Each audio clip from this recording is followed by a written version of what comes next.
It's summer, apricots are in season, so let's make jam.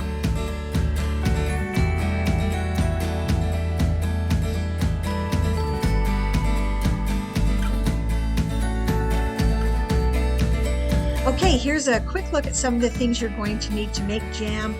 Besides the sure gel, real lemon, sugar, and of course the apricots, you're going to need a deep, heavy pot, a nice long wooden spoon, your jars, rings, and lids. A food mill is helpful, a little bit of butter, and I'll explain all of those as we go. So the first thing you're going to do is wash your apricots really well, pit them, halve them, but you don't need to peel them.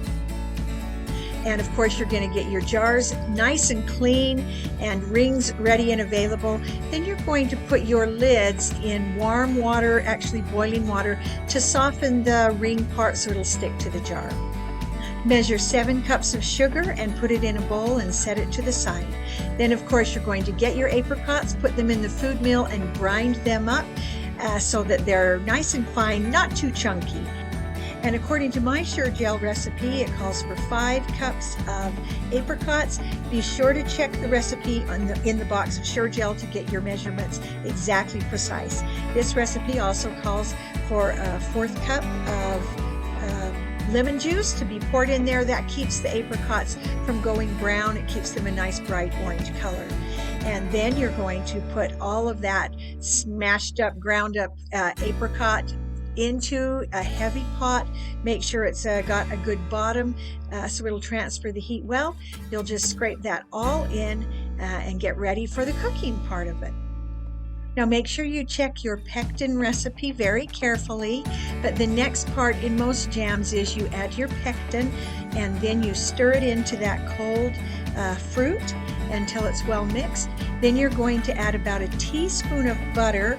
That helps keep a foam from forming on top and makes it so that you don't have to skim it at the end before you put it in the jars. So you're going to bring this to a rolling boil. So make sure it's boiling so that when you stir, the bubbles don't go away. This is a full rolling boil. At that point, you're going to take the whole 7 cups of sugar and you're going to put it in all at once, stir it in, and that of course will take away the boil, and then you're going to bring it back to a full rolling boil. Once it returns to a full rolling boil, then you're going to time it for 1 full minute. Make sure it boils that full minute, and then turn off the heat, and it's time to put it into jars. And so it's really hot, so be careful. And so you're going to ladle it in. I always have a damp rag ready to wipe everything up. Fill the jars up until they come to just the bottom of your funnel there. This little funnel is really handy for any type of canning.